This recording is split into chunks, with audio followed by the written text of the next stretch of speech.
Hello? 1, 2.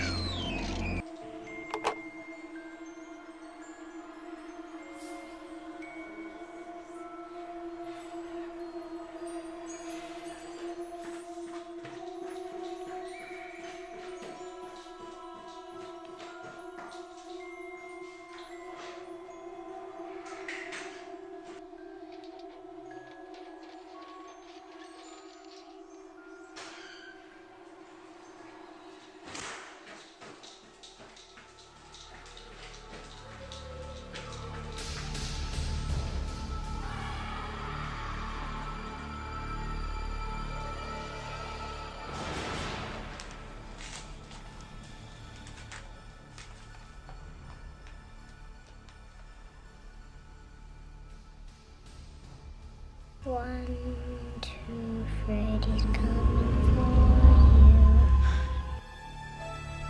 I saw this as a kid and was drawn in by the cover. I remember around 1995 in a Blockbuster, I rented it on VHS, realizing later that it had nothing to do with the series, and when you really break it down, at least for me, it's a unique story completely apart from the originals. There was parts 1 through 6, and I've got nothing to add to that because I got all that out during the perspective videos, and that was the true Elm Street series. Freddy vs. Jason was nothing more than to satiate the fans' desire to see two of their favorite slashers go toe-to-toe. The 2010 one isn't worth talking about because it's a revamp. Maybe I'll talk about that film some other time. This movie merely uses the Elm Street saga as a springboard to another concept. It's like we shouldn't be aware of this series at all and just concentrate at the demon that exploits the story to enter this reality. It's a unique movie all unto itself. Think about it. Nancy could have been a character from any other franchise and the story would still work. The demon simply would take on the persona of another slasher, whatever other film that could be. It would take that form. I wanted to get all this out of the way first, just to tell my story about how I first discovered it and why I treat it as its own film, related to the Elm Street series, yet not part of the series, which, when I think about it, the title could not be more accurate. It derives from a nightmare concept, but it's a whole new story. So let's poke fun at the film, if I can, and have a little fun. Okay, so that's a little bit of a new nightmare, and when I first saw the film or noticed it, the beginning of the film, I really love when the glove comes alive and attacks the guy. It's kind of like, it's a little bit comical because it's kind of like Cousin It, like coming alive in some sort of metallical form and attacking the guy. And another thing about that too is, like, I know it's a movie and they're setting up for a new revamp or whatever the set is, and I guess it's Wes's new script and all that stuff. But he chops off his arm. Now, I know this is pretend and all that, but why do that? It's like a Luke Skywalker move, because now you got this mechanical arm. I don't see the point. And one part I find amusing. Okay, earthquakes, your natural instinct is to protect your child. I get it, but like, look here. I mean, okay, so she's covering the kid and you're covering her. To me, this is just like you're putting all your eggs in one basket. Like, what if something falls in, then all three of you are gone. So why protect the kid anyways? He's the smallest target. I don't know, he's the least likely to get. Am I wrong? I don't know, maybe I'm a monster because I think he has less of a chance of getting, you know, creamed by something. And then of course there's the earthquake and the marks come on the wall. It's obviously trying to mimic Freddy's glove, the scratches or whatever. And this is misleading because all of a sudden you start thinking, if you're watching this for the first time, okay, this is just another sequel. Okay, well, when's Freddy coming into it? Not so fast, because he never does. Not really, anyways. I don't know, yeah, Dylan watches the first Elm Street, and that was another point where I felt like, okay, well, this is going to be a nightmare sequel. When I first watched it, now looking back, obviously, a different story. But, so, I don't know, in that respect, I guess Freddy's still in it, but it's not. It's his persona through the demon, so it's an interesting take and confusing to start the movie because you're not sure if it's a sequel or not. I don't have a lot of bad things to say about this movie, actually, so it's actually hard to make fun of. Let's see, moving along. Also, Julie, damn, what a hot babysitter. Yeah, come read me a bedtime story.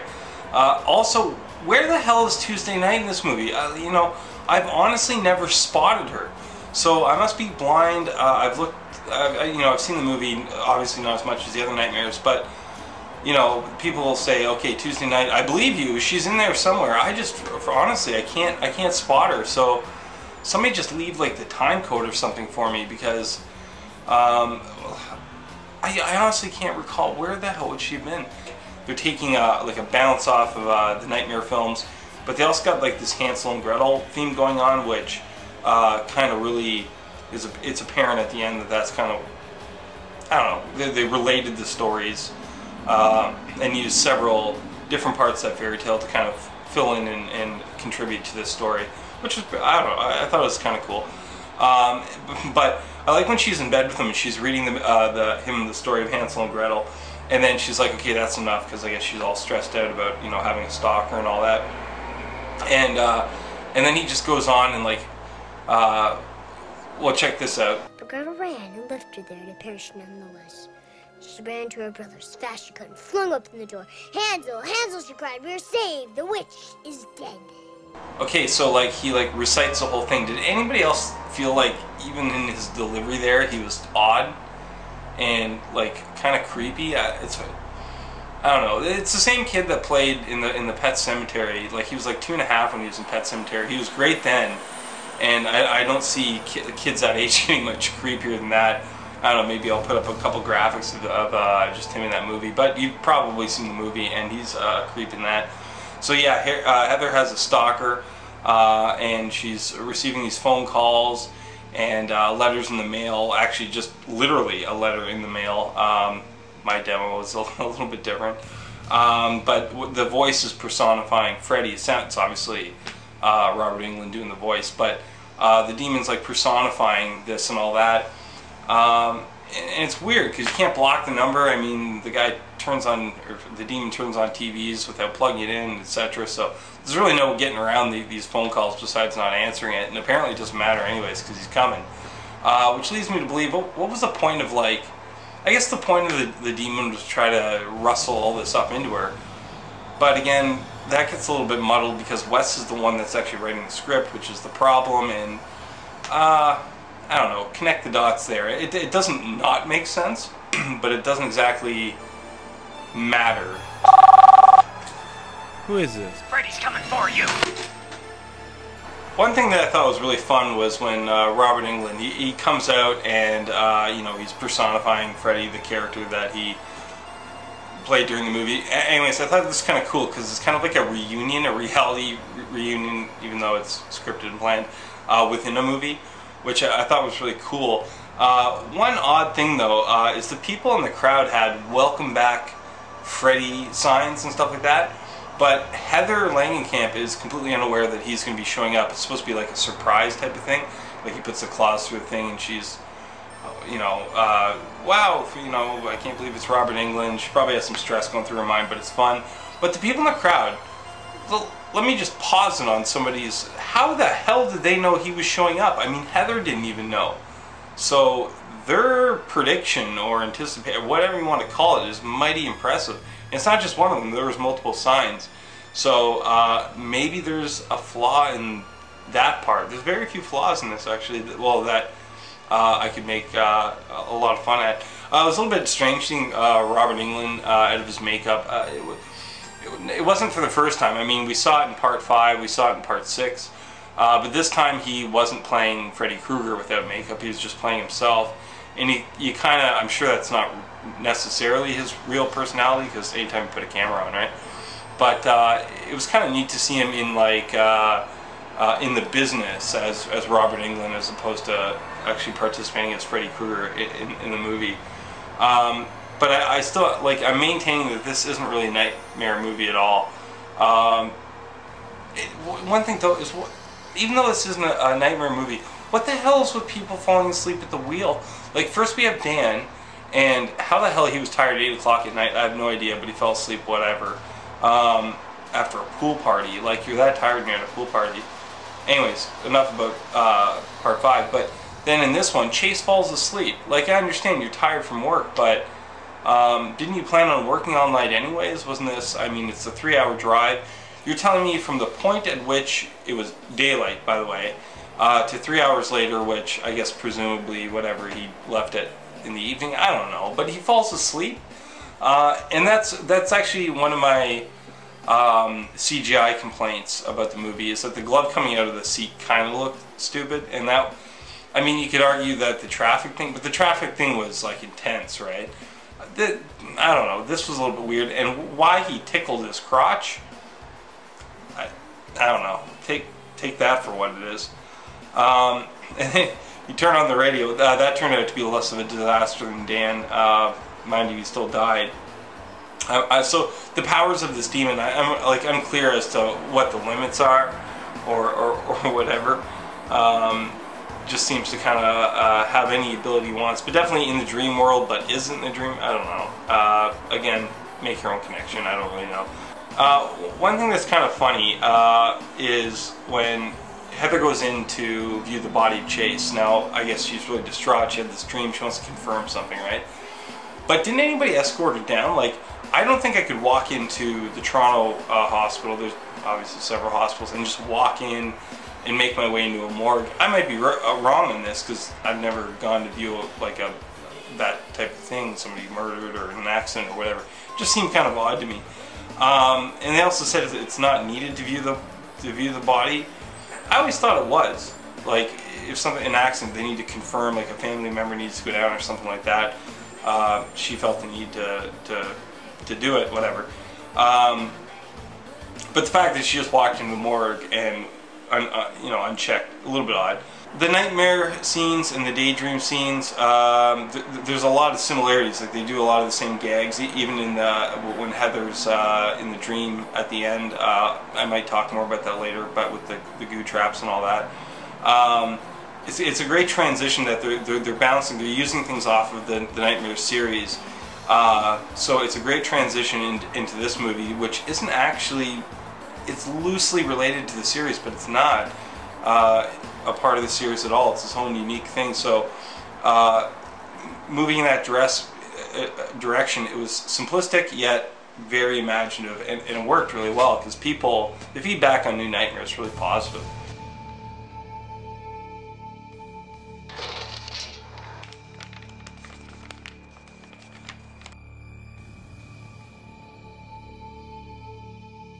So, the accident happens with Chase, right? So, that dude's toast, he's finished, he got the, you know, the glove and all that shit, and, well, at least he got a little tickle before he went out. But then Heather kind of changes, and it's interesting to see that she kind of takes over the opposite of what Nancy was. Now, I understand she has nothing to do with Nancy per se until the end, but she's playing herself, and all of a sudden she's trying to get people to sleep, so that was kind of interesting. And it kind of made it feel like a continuation of the Elm Street series, yet it's not, right? I keep having to put that in because really this is not a Nightmare on Elm Street movie. It's just something completely different. The closest thing I can think of that relates to this kind of thing is like the part 3, and I haven't seen part 4. I don't know if there's part 5. I don't care because I don't like the series, but Scream, where they base a movie on murders that actually happened, but then it turned out to be, you know, they had some problems because there was more murders, right? So they didn't really solve that, or it was a copycat thing. Either way, there's issues. There's one really funny part here. I don't know, maybe some people won't find this funny, but Heather looks up. She sees the ball, or the kid. She's running. She's at the 40, the 30, the 20. She's going for it. She makes the catch. Touchdown! So that was kind of funny. I have a few questions. One, why are you not watching your kid on the playground as opposed to talking with John Saxon? 2, who builds that kind of playground set with that many, like, it's like a death trap for kids. They're like, let's design the tallest things, so if they fall, they're gonna fall really far. Like, why don't you just have slides with spikes in them? And like, why don't you just put some like glass, like broken glass down instead of pebble? It's not exactly the safest zone. And on a serious note, not to get into a religious thing or whatever, but this is actually serious. Like, there's been kids that have lost parents that get this goofy idea in their head that and it's understandable they're young, whatever. But they think if they die, they're going to see their family members again. I don't know if that's true. I have no religious or political statements to be made in a YouTube video, but it is a real thing. So now, anyways, most of you, I'm just going to assume that you've all seen this. So this is all happening because Wes is writing the script, and it's all unfolding as he writes it, and people are dying. Wes, not in real life, but in the movie, Wes, why don't you stop writing the script? I mean, if it's coming true, why don't you write a happy ending? Because it's part of your nightmare? I don't know. Think happy thoughts. I don't know. The demon seems to be affecting people that were directly involved in the nightmare, like Robert Shea, Robert Englund, Wes Craven, Nancy, went after Julie in Tina's fashion. Tuesday Night, again, I don't know where the hell she is in the movie, but whatever. People are probably going, Pat, how could you have not spotted Tuesday Night? I was looking for her. Mind you, it was late at night, and the ball game was on while I was doing the writing, so I don't know, I didn't see her. So it's interesting. And then the connection with Dylan, it reminds me of Alice's unborn child. I mean, at least in this case, the kid can actually dream, and like, it's not a nightmare movie, so again, I can't say it's connected in that fashion, but that's just what it reminds me of. And Dylan's like always freaking out. Like, they turn off the TV, and then he screams.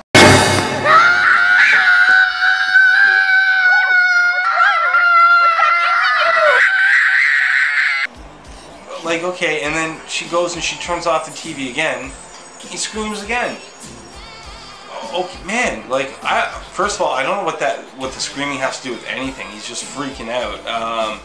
I guess he's in a trance, and then she snapped the trance, so he freaked out. I would have figured maybe he'd be relieved or whatever, but it does get annoying, the screams. Like, I'm not blaming him, he was told to scream, that's part of the part. But man, shut up, for Christ's sake. Like, so Heather gets called to play Nancy once again. Now there's a reason for this, but first, she's in Robert Shea's office. His secretary.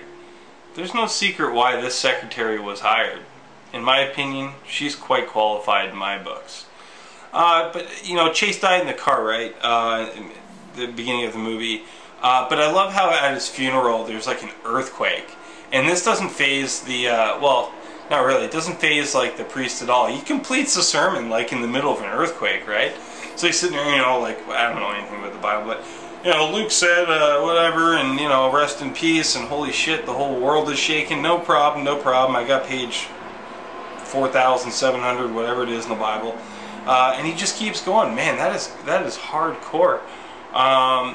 So here's the explanation from Wes. So I'm probably showing a clip, and this is basically what he's explaining. So the demon was captured by this story, alright? What the demon was doing before that, I guess he was in the story, or looking in the paper for upcoming employment, who knows. But the movie comes to a close, and now it wants to escape, or the series came to a close, and now it wants to escape. Okay, so that's fine, because it was captured by the story? Okay, good enough, odd but creative. So Heather now has to play Nancy again in order. I don't get why. I guess because Wes has created a new world. How this affected reality outside of the demon, I don't get, because then John Saxon's the copy and stuff. So, all right, kind of neat. I can fit it in. I can connect the dots. Not a problem. But he's, you know, so she's the gate. He says you're the gatekeeper. Well, okay, fine. Are you the key master? So there's a part where Heather's researching, sleep deprivation for a child, because the nurse said something about, you know, he's acting out because of sleep deprivation. She's trying to make a connection between his lack of sleep and his behavior, which is so messed up, because he was so screwed up before, and he wasn't not sleeping. I mean, he freaked out the first night prior to his dad dying, so I don't... Like, why bother? Why bother looking this up? You had the phone calls and all this stuff, so it doesn't make any sense. So, anyways, when the demon first attacks Heather, he's actually quite intimidating. though the glove doesn't feel the same to me. I know it's different character, whatever, but I guess that's the point, right? The nurse, she's so overly concerned. I can see her point, but she keeps asking her, Heather, if this kid's seen her movies. Like, who the fuck cares? Like, listen, kids are gonna watch these movies. I watched Critters and what's that werewolf movie? The Howling and things like that when I was in the 80s. This reminds me of those kids that watched Power Rangers and then went out and like kicked everybody's ass. If this kid watched A Nightmare on Elm Street and it's like putting shit on his hands, which I think was a dream, like the knives, and like freaking out and all of a sudden blah blah blah, I would suggest this kid had problems beforehand. Granted, the demon's after him, but I don't know, make up your own mind on that one. And then when he's in the hospital, they give him oxygen. Why? There's nothing wrong with his breathing. You think he's schizophrenic, so he needs oxygen? Like, does he smoke? Does he have COPD? Does he have emphysema? Like, what the hell's the point of that? Was he in danger of stop breathing? Because if he was, maybe you should stop giving him downers, because to my knowledge, that's not good for sleeping. There's going to be some, I don't know if there's going to be a chemist that watch this and they're going to correct me on something here. Julie's death, it was heartbreaking. I mean, I just love her. She died the same way that Tina died in the first, and I gotta say though, when the demon, I keep wanting to call him Freddy, but it's not. I guess you could call him Freddy. That's the persona that he's taking on. But he looks badass. Some people make fun of the green hat and all that, but he looks far more intense than Freddy did in 4 and 6. That has to go without saying. And I just thought it was a bold move, going with the script, kind of intertwining it with kind of like a reality movie. It's obviously supernatural and a thriller, but honestly, it nailed it. It absolutely nailed that type of scenario far better than Scream did or other movies that I can't say other movies that I haven't seen because that's unfair, but it's fantastic what they did. In looking at this film, it's all fantasy, but it's hard to separate which parts are fantasy and which parts are supposed to be real sometimes. And it's so intertwined that you kind of have to, it's almost like a little puzzle, so it's quite neat. The ending, again, like I was saying before, it's a Hansel and Gretel, whatever, stupid fairy tale with the witch and all that shit. But obviously it's similar. But here's the funny thing. After this whole ordeal, right, this is supposed to be in a script that's becoming reality. So is Wes actually planning on shooting this? Because none of this was on camera at the end, right? So she's battling with Freddy and all this stuff is happening, and then Wes wants her to sign on to the script like he said before. Now after all this and it becoming, the demon becomes alive and all that, do you honestly think Heather's going to be like, man, what an adventure I just went on, absolutely, I'll sign on to the script? I mean, what the hell's going to happen next? She's got to relive the whole thing again? Or is it going to be like a sequel and she's got to go through a bunch of other shit? I mean, what's the point of the script now, Wes? It's bad news for everybody. It's bad news for the New Line, it's bad news for Heather, it's bad news, bad news, bad news. This is a really hard movie to poke fun at. I mean, from start to end, it's suspenseful and not really a slasher. I mean, sure, there's elements, and it was a springboard from the original series, but honestly, it's just a solid film from start to end. If you ask me, go for parts 1, 3, and then check out New Nightmare. And I don't think it's a coincidence that Heather rocked all 3 of the strongest films. There's only one thing. Looking back, I remember being a little bit confused and disappointed at first, mostly because of the cover art and expecting another Elm Street movie. But this isn't an Elm Street movie, just bouncing off of that. It instantly doesn't fit, and I realized that when I first started watching the movie. It's like a reality version outside of the series, yet looking in. So I'm not going to try to make sense of that, because I think it makes a perfectly, like, kind of an abstract concept of the whole film in retrospect. I mean, it's definitely not an Elm Street movie. And the cover as a kid, to me, served as nothing more than a decoy, but that's okay.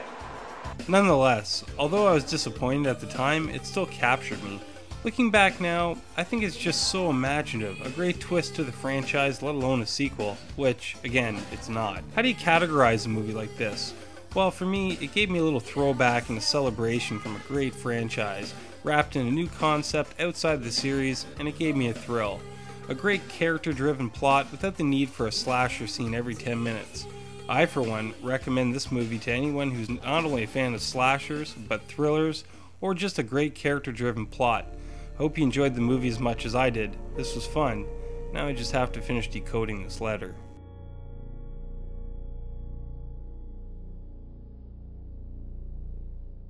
I want your hands on me.